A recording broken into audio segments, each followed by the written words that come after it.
Welcome back, guys. This is Return to Tennis. I'm Aaron. Thanks for returning. So, we've got something different today. Some rackets that I've never heard of, I've never seen. I've actually posted them on Instagram. I've sent pictures to collectors and people who are far more knowledgeable about rackets and the history of tennis rackets than I am. And they have also never seen these. So we're going to take them out today. We're going to see how they feel. We're going to talk a little bit about them first, kind of give you an introduction. But it's different. It's different. So a couple of these I got from Europe. A friend of mine was visiting family in Europe. I told him, I said, hey, if you come across some, secondhand tennis rackets, send me some pictures. I was hoping to pick up something kind of rare, like a PT57A, maybe some Fishers, something, that I'm not accustomed to seeing. No such luck, but he did find a couple of interesting things for me. And the first one that he brought over for me is called a Selex TIT9. Single piece, single construction. It says it's the titanium series. Wide body frame, large sweet spot, light construction for advanced players. It weighs with strings at 302 grams. Now, what is confusing about this racket for me is the length and the handle size. When I first saw it, I thought it was a junior racket. Right? Look at that. Two hands on this, I'm up into the throat. Very short handle. But the racket length is actually full length. It's 27 inches. It's an adult-sized racket, but the handle is really, really short. Really short. Like, I don't get it. So I'm not sure who this racket is geared towards. Is it for older juniors who aren't ready for a full adult-sized racket in terms of weight? But, I mean, at 302 grams, that's still an adult weight. There's a lot of rackets that are adult rackets that are lighter than this and have a full-length handle. Selex is a Turkish company, from what I've been able to figure out. They make rackets. Most of their rackets are pretty low-end kind of stuff. Maybe stuff you would be more accustomed to seeing in Walmart. I couldn't find this one on their website, the TIT9. I think it's meant to be like an imitation of the Head TI racket. That oversized head, super lightweight, silver and black. Yeah. I think it's meant to be an imitation of that. I don't know what to expect out of this. It says stringing is 45 to 55 pounds. No information on what it's made of. It very well could just be aluminum and just painted nice. I mean, it's not outside the realm of possibility. Now, the more that I feel it, that is possible. But we'll take it out. We'll see what happens. Now, this next one I was really excited about because this was really unique, really different. This also was found for me in Europe. It is a Maruman Mall 757. Sure I got that turned around the right way. I couldn't find anything about this racket online. The collectors in the community that I contacted, they were unfamiliar with this. We were able to figure out that Maruman was a golf company in Japan. They're a golf company. I'm going to guess this racket was made somewhere in the late 80s to early 90s. There's absolutely no spec information on this racket on the throat. I'm really curious as to its recommended tensions. It is graphite Kevlar composition. It is braided. It's a graphite Kevlar braided composition, 757 type A. Now, it doesn't have the it doesn't have the Pro Staff, the Wilson PWS technology. It has the WPS technology. The throat is a weird shape. The head is not quite isometric, but it is not exactly round. I feel like this is an imitation of a Pro Staff. Thin beam, graphite Kevlar braided construction, heavy. 356 grams with strings. Leather grip. Overall, the frame is actually, for its age, is in pretty good condition. A little cosmetic chips here and there, but very, very nice condition for how old it is. If anyone out there, if anybody out there has any information about this racket, I'd appreciate it. I've talked to a few people. They were not able to tell me anything beyond that Maruman was a golf company. Like I said, I'm probably guessing late 80s, early 90s. I expect it to be kind of stiff. We'll see. It's heavy. Headlight, but heavy. I think it's meant to be like a Pro Staff imitator. So we'll see how that goes. Last one we have today that is unique, I scored on Facebook Marketplace. Not something I was looking for. There was a young man up north of me who had a couple of rackets I saw I was interested in buying, and this one I took an interest to just because I've never seen or heard of it before. Same situation. I sent some images to collectors. They had never heard of it. Not even remotely close. I did find a couple on eBay, same as the Maruman. I did find some Maruman rackets on eBay. Not that model. Cheaper models. But not that one. This one, another odd one, is a Javathon. This is the Javathon Tri-Energy 93. Edges of it are kind of beat up, but it's overall not too bad a shape. Little thicker beam, little wide, but pretty modern, I guess, in terms of the beam width. It's pretty common with what you would see today. Again, I have no idea when this racket was made. I was able to find some information online from other people who were selling this racket years ago. They had it up on like PicClick and stuff like that. It is a boron graphite construction. Javathon, like Maruman, was a golf company. They must have got involved in rackets sometime in, I'm going to guess maybe in the 90s. That's kind of the feel I'm getting from this one. Again, that's their logo. Javathon Tri-Energy 93. It says gradual tapered beam engineered. No specs listed on the throat. So it's one of those older frames. I do have a sticker on it. It's an old sticker of whoever strung it. It was last strung in 1994 at 56 pounds with a Wilson 16 gauge. I mean, anybody has any information about this, can tell me anything more about a Javathon or a Maruman, please comment below. I'd love to hear some info, get a little bit more educated on these obscure brands. This one actually came with a cover. Came with a full-length cover. Guy had the cover for it, so I was like, you know what? It's odd, it's different, it's unfamiliar. I'll take it. Why not? We're going to take it out. We're going to swing them. We're going to see how they feel. Let's get on the courts. Here we go with the Selex TI, made in Turkey. Very lightweight, like 290 grams, I think, with strings thereabouts, we mentioned earlier. I was not expecting much out of this racket.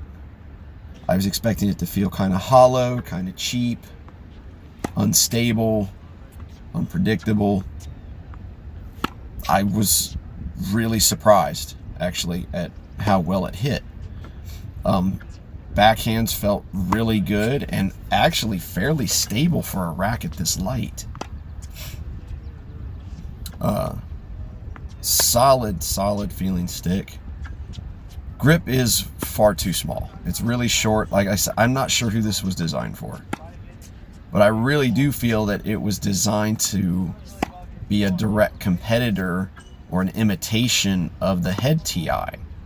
It has that same kind of color scheme. It has a similar kind of shape, similar head size, but it hit actually really well. Got tons of spin out of it. The strings are super loose. I think this is factory strung. The strings were super loose. They had absolutely zero snapback. There's some kind of synthetic, but power wasn't bad with it. I was really surprised. I thought this thing was going to hit like a complete piece of junk. So, you know, hats off to you, Selex. You made something that is not that bad.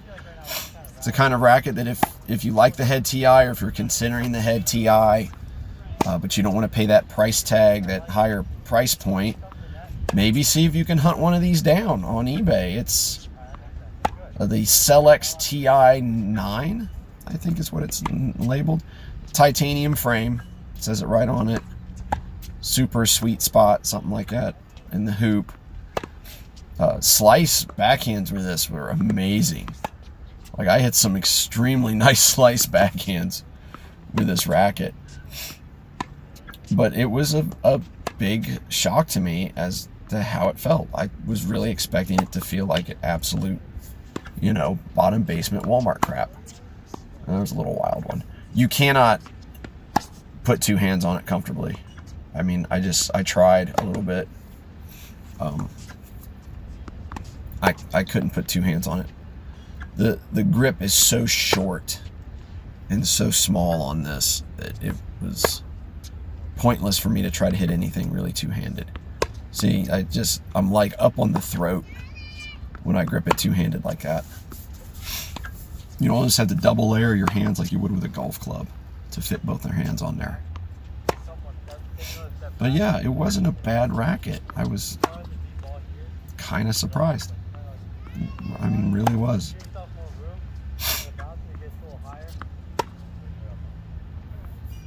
Power was easy.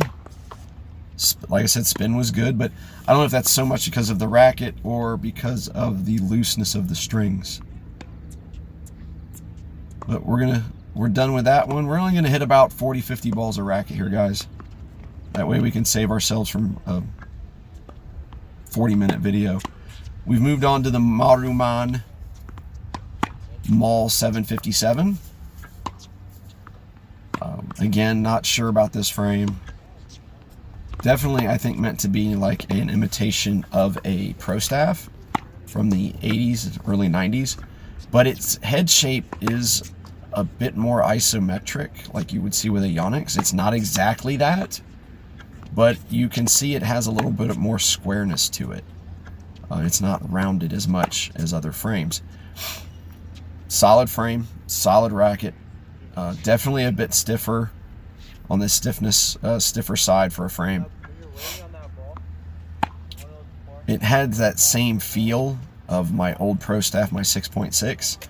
It had a very similar kind of feel to that, but very heavy. I was not prepping early enough on some of these shots. This racket it's 356 grams. Comes with a leather grip, very thin beamed. Once I got a groove with it, it wasn't bad at all. Small head size, probably about a 90 or a 95. It's a pretty small size.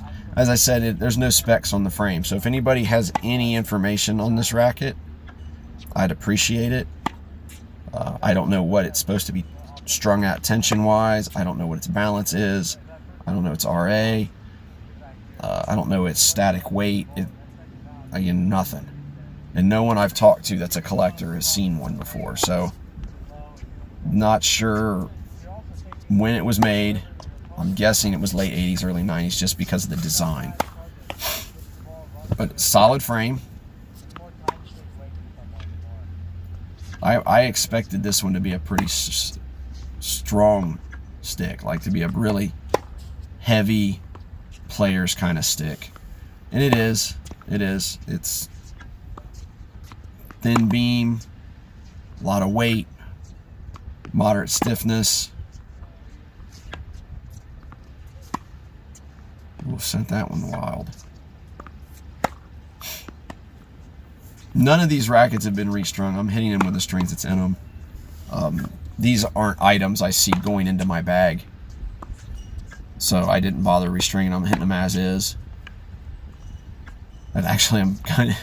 It's making me wonder if maybe I shouldn't start stringing lower on my rackets, because I'm having a lot of success hitting these rackets with low tensions.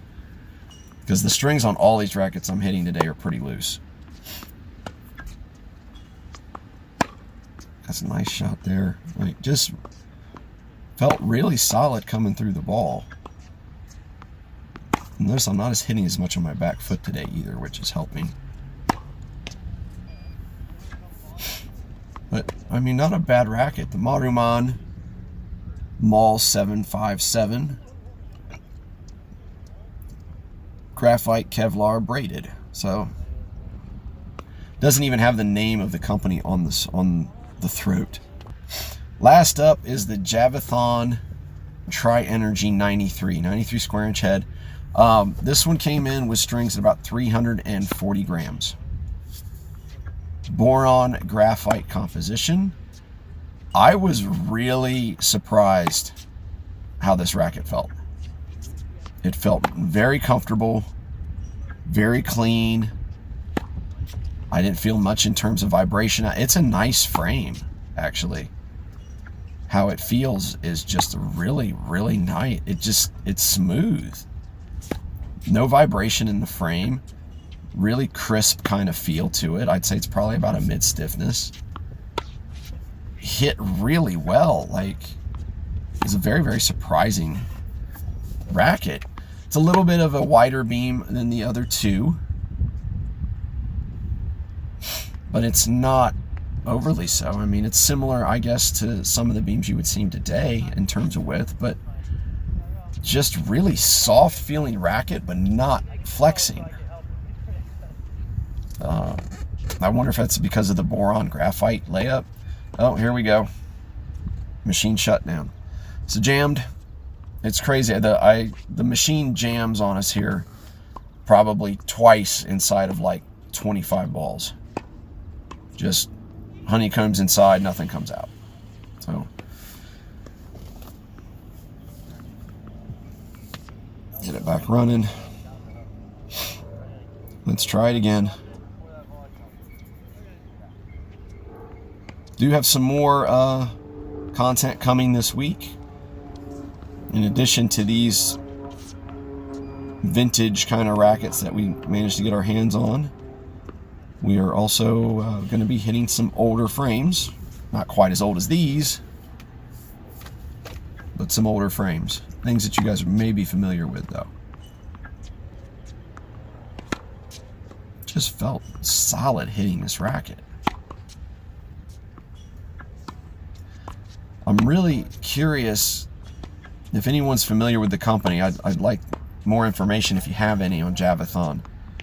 I don't know where they were based out of. I don't know how many models of rackets they made. I've seen another Javathon racket online for sale on eBay. It was a 110.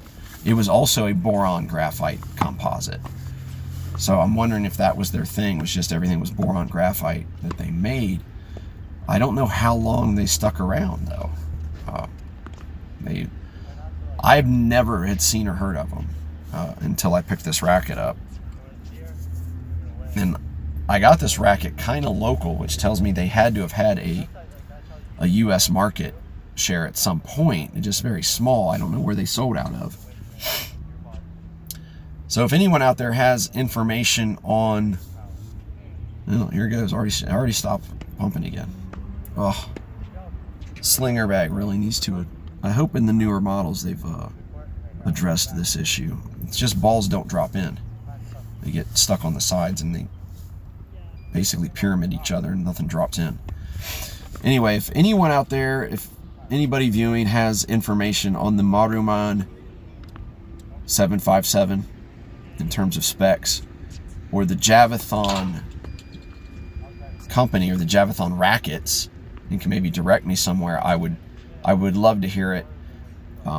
Again, this is another racket. When I sent pictures to collectors about it, they had never seen or heard of it. Not, you know, I'd had a couple of collectors that told me they were familiar with Maruman, they'd heard of it, that they knew that they did make some rackets for a limited time, but the Javathon they had never seen or heard of before. So I'm kind of curious as to what all they produced and how long they stuck around. It's a nice ball.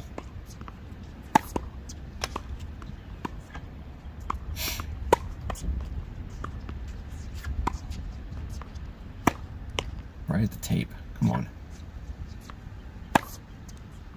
On the other side, maybe. it's a nice hit. All three of these were very impressive to me. Are they good enough that I'd play them? Probably not, but they are much, much better rackets than I expected any of them to be. I'd say of the three, the Javathon impressed me the most. It's just overall comfort, its overall ability to hit through the ball, how soft it felt, but not flexible. It didn't really feel like it was flexing very much to me, but it still felt extremely comfortable.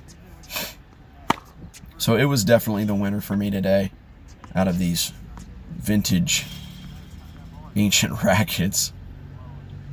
But that's going to wrap it up for me here, guys. As I said, I've got some more content coming this week, some other rackets that I've managed to score on deals, and we're going to try them out and see how they feel. But until next time, if it's nice where you are, grab your racket, get off the couch, and get on the courts. We'll see you soon.